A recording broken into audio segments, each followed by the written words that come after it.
Everywhere you hear machine learning here, machine learning there. It is applied in so many different areas, and this field is growing with a very rapid pace. This domain expansion is certainly, to an extent, due to hype and mainstream media over-exaggerating statements made by researchers for nice headlines. But this doesn't change the fact that machine learning is a very promising and still fairly new paradigm for solving problems in so many different areas. We are in the era of data. So today I want to talk about why applying machine learning is so interesting, where it can be potentially applied, and why when working as a machine learning researcher or engineer, it can be fairly different than what you might expect. Machine learning can be a full science on its own, where you look at different models on the most fundamental mathematical level, try to understand them in terms of learning theory, and try to develop new fundamental approaches for the actual learning. This might seem fairly boring, but it's very difficult, and it is one of the biggest areas of attack where you can make groundbreaking developments. To boil down that discussion between fundamental machine learning research and machine learning engineering, the research tries to find new, clever ways of learning, while engineering tries to achieve better performance by scaling up the system, be it up the model itself or scaling up the data provided for training. And they also want to make it practically work. So, next to machine learning as an independent science, it is a supporting science, or merely a tool for solving practical problems. But a very good one. And this tool can be applied in so many different areas. For example, of course, there are the pure business applications, like recommender systems with, for example, Google or YouTube and so on. Or something like finance analytics and forecasting, analyzing behavior of customers and predicting when they will change a subscription or change a whole service provider. But those applications, in my opinion at least, are not that interesting. Now, that doesn't mean useless. I really like the YouTube recommender system that has shown me really cool videos, and I'm also kind of dependent on. Or Spotify, for example. It has shown me a few very cool artists that I would have otherwise not ever found. But if you look at other potential applications of machine learning, you can see that there are so many other areas which are way more groundbreaking, and you can make more groundbreaking discoveries and potentially change the whole society or even world. Let's for example look at robotics, with the probably most known area of autonomous navigation. Its use case surpasses just human transport, which in on itself can have the potential of solving so many problems. From helping to clear busy city streets, over immensely reducing the fatality rate of driving, to just having way better carbon emissions due to more efficient driving patterns. This even more so extends to the transportation of goods with trucks, where you have sleep-deprived and stressed drivers that have to work for hours. Through that you would avoid respective accidents. But autonomous navigation has many forms, not just walking or driving from A to B. We also have that in huge warehouses, but also robotic arms that have to manipulate and navigate objects. Or in combination with computer vision, it can be used to chase away pigeons from a roof or solar panels, by having a camera used to detect the pigeons that then provides that 2D bounding box. Those boxes are then translated to 3D global navigation satellite system coordinates that are then used for the autonomous drone to take off and fight the intruders. The application of robotics and autonomous navigation is certainly a field that has a huge impact and is one that most normal people can easily grasp and see the direct impact of. But we will now gradually get to more and more niche applications. Nevertheless, some of which are world-changing.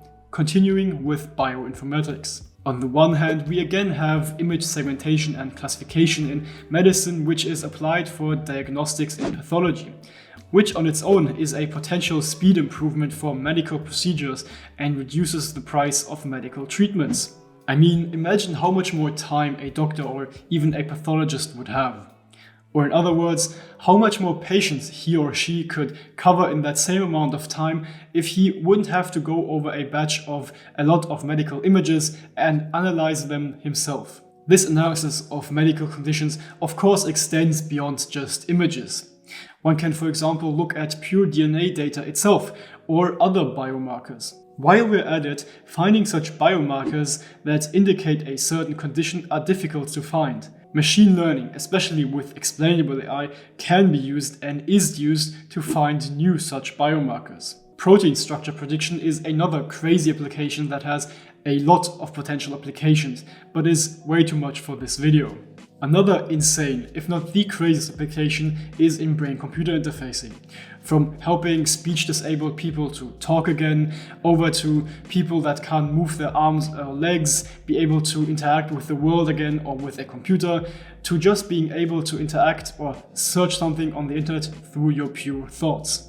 Hereby you attach electrodes to the sculpt of the head or inject them into the brain. Based on the EEG signals, a machine learning model can be trained to predict the thoughts of the brain or an imagined movement. What the model is trained to predict is then based on your imagination and engineering skills. You can here really see what challenges you have to be aware of.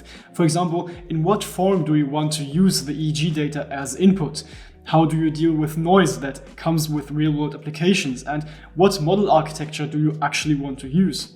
I could talk a lot more about that particular application, but let's continue with applications in physics and chemistry. Again, going over a few things like generating an image from CAD layers to drug development to something called inverse design. When designing a physical system or physical component like a light splitter, the classical approach was to have a set of parameters that one could change. For example, the width and angle of a certain waveguide. You would tweak those parameters based on a theoretical formula to achieve the desired energy splitting ratio. For example, the top waveguide should carry about 70% of the energy the input beam provides, and the lower waveguide should carry about 30%. With inverse design, you go the reverse path. You provide a neural network the output properties you want, and the model then predicts the respective parameters, or even completely draws a novel design. Predicting properties of quantum objects or molecules is something similar. You here again provide something like the atom's adjacency matrix or Coulomb matrix into a neural network, or the whole molecule as a graph into a graph neural network, and it then predicts several different molecular properties. This way, a database of properties associated to certain molecules can be generated easily, and a scientist can just look up the necessary molecule for the properties he needs. And those predictions can be used to backpropagate the information to figure out which atoms and connections are the most relevant for the properties. Then something very recent was that DeepMind was able to control plasma with a DRL model. Such a machine has a lot of different magnetic coils that have to be controlled to be able to keep the plasma in a stable state and away from the walls. The model was not only able to perform way better than any human, but it also allowed to generate new plasma forms. Then there is machine learning in astrophysics for intense simulations for galaxies and the universe, machine learning for geophysics where you predict properties of a planet based on distant observations, and so much more. This is why I really love having studied computer engineering in my bachelor's. The little physics that I had and the math that included partial differential equations really helps me understand those things a lot easier.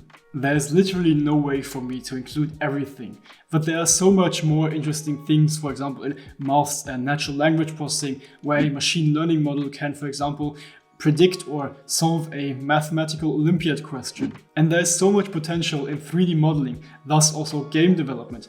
From predicting the motion of a game character or water of objects falling down, this is something that would enable people to have a lot more crisp computer graphics. There even are fun applications in something like history, predicting the structure of buildings that suffered from decay or predicting the faces of important historical figures. The best part is that you are able to work on so many different problem settings, and you will have to learn about that certain domain you are working in, which in my opinion makes the whole journey a lot more interesting.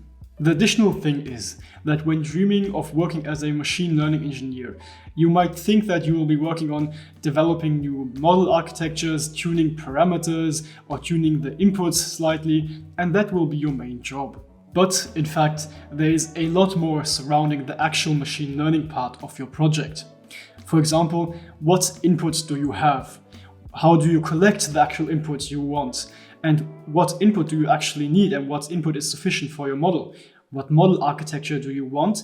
And how do you process all the data that your model provides, or the predictions that your model has? There's a whole paper by Google that discusses this. The actual machine learning code you might develop is really only a tiny part of such a real-world project. And I think that makes it so interesting. I love learning about so many different things, and machine learning allows me to work on different problems or projects that require me to learn those different areas. And whilst doing that, it also allows me to apply my area of expertise and the methods that I am passionate about. Plus, following the path of a software or machine learning engineer allows you to work but also study wherever you want. For example, in Germany.